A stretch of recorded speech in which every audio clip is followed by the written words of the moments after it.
Hello again and welcome back to Fast CPAs and Consultants. As always, here we are with our CPA, Fulton Abraham Sanchez. Hi Fulton, how are you?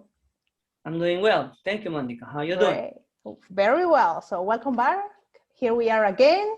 So thank you everybody also for being here with us. This is a video series called Tax Talk, where we are going to talk about the different tax strategies that you must follow according to your situation. And we will answer the questions received through our social networks, which you will find as well in the description of this video. The first topic we talked was about US expat taxes, focused on the most important elements of that subject. Today, we are going to talk about the FBAR. And due to the number of received questions, we have divided this video into two parts. So Fulton, are we ready? Yes, okay. Shoot me. Okay, here we go. So first question, what is an FBAR? FBAR is a requirement from the US Treasury. The objective of this filing is a filing required for every single US citizen and US resident holding an account outside of the US in a bank. Any bank account that is not in a US bank is subject to reporting to the US Treasury, providing that the balance of the account is $10,000 or more in the year.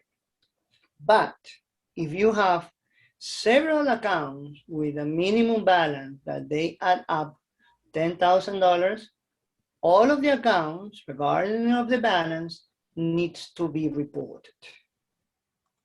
Okay. This is exclusively for bank accounts. Fine. So FBAR is just for bank accounts. Only bank just accounts. For it.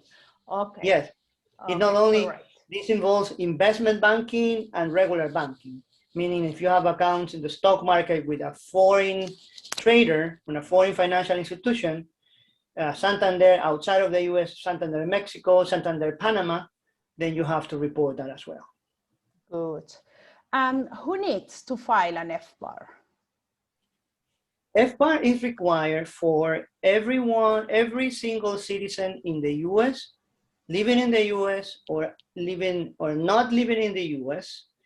And the objective of this report is that you have, you inform to the US Treasury, it's not to the IRS, it's to the US Treasury, your holdings in banks accounts outside of the US. Okay, got it. If you are, for example, if you are not a US citizen or US resident, you do not need to report, even if you live in the US. Let's say you are with a working visa, you are with an investment visa, and you are not a resident, even if you are in the US living, you do not need to report this. It's only for US citizens and US residents with a legal residency card. That's clear. Thank you. And do I need to file FBAR if my balance is less than $10,000? And also, can you also let us know more about the FBAR filing? Yes. About the first question, if you need to file FBAR, if you don't have, if the balance is lower than $10,000, the answer is yes and no. It is yes, because as I said before, if your balance is not $10,000 and you have one single account, you need not file. But if you have several accounts with a balance lower than $10,000 and all of these accounts make up $10,000 in the year, then you do need to file. I see. I see. Then other question we also received is, what happens if you don't file FBAR? There is a penalty of $10,000 per account per year. And this is a case, we have a video in YouTube, you can check our video channel. The taxpayer ended up paying $130,000 for 13 accounts not reported in the same year. and this is a court. She took the IRS to the court because she was not agreeing with the IRS imposing a $10,000 penalty per account. She thought that it was $10,000 per year. So she was fine paying $10,000. She ended up paying $130,000. So there is a case from the court that has created what is called precedent. So better not to test the system because it's not gonna play with you. So before that case, I mean, there was no precedent at all. Correct. You can argue at the court that there was no precedent.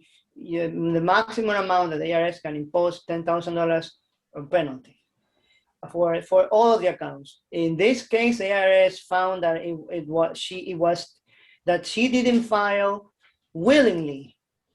Willingly, she didn't file the account. Therefore, the IRS acted, and the IRS took her, the taxpayer, to court, and she lost. Wow. Understood. And for everybody who's watching this video, we are going to put the link of the video Fulton mentioned in the description so you can look into this case.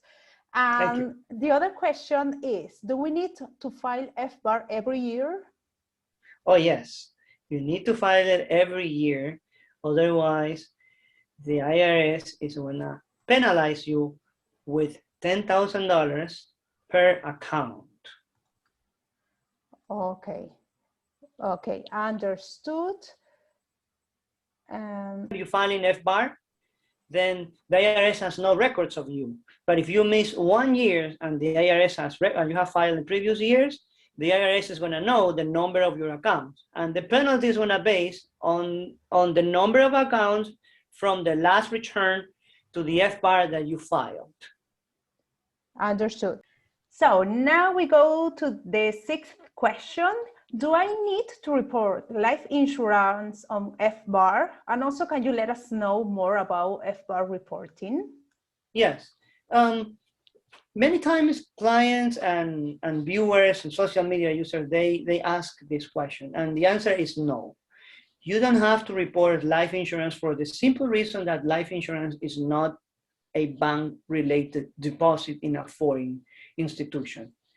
The point for FBAR is only bank deposits. These are any kind of bank deposits. If you have bank accounts with cash or bank accounts with trading, with notes, with securities, you do need to report that to the IRS. Also, if you have gold, for example, if you have gold, do you have to report in the bank, in a security deposit? No, that is not a bank account. That is for something else that is called FATCA. We will do that in a separate video, the comparison between FBAR and FATCA. But that is no FBAR. You don't need to file FBAR if you have insurance, if you have gold in a bank account, in a deposit security in a bank. No, it's only for bank accounts. No insurance, no gold, no nothing. Got it. And the last question of this video, can I file FBAR myself? Yes, you do. Yes, you can. Definitely you can file FBAR by yourself. We will let the website, the URL of the website where you can file by yourself in the description of the video, but you need to create a user ID and a password. And then look for the 114 form FBAR. There is a lot of forms in that website. There is also a customer service line. We have called them ourselves, and they're very good. They respond immediately, and they give you a very good customer service. So be sure that if you want to file by yourself, the only thing that you need to gather is all the documents. Have all the documents handy, and reveal all the information. Do not hide all the information, even if in a small account, savings account, trading account. Reveal all the information to the US Treasury so you don't have any trouble or penalties in the future. Okay, I see the point. Thank you, Fulton. So, and thank you all of you for joining us this time. Remember that we are going to make more videos where we talk about the different tax strategies that you must follow according to your situation. And we will answer all the questions received through our social networks and also the ones you may leave in the comments of this video. You can also follow us on our social networks, like in Facebook, where we have an exclusive group. You have the link in the description of this video if you want to join this group. And of course, you are more than welcome to subscribe to our channel so you can be notified when we publish a new video about taxes. Thank you and see you in the next video. Thank you, Fulton. Bye-bye. Thank you, and thank you, everyone. Thank you, Monica.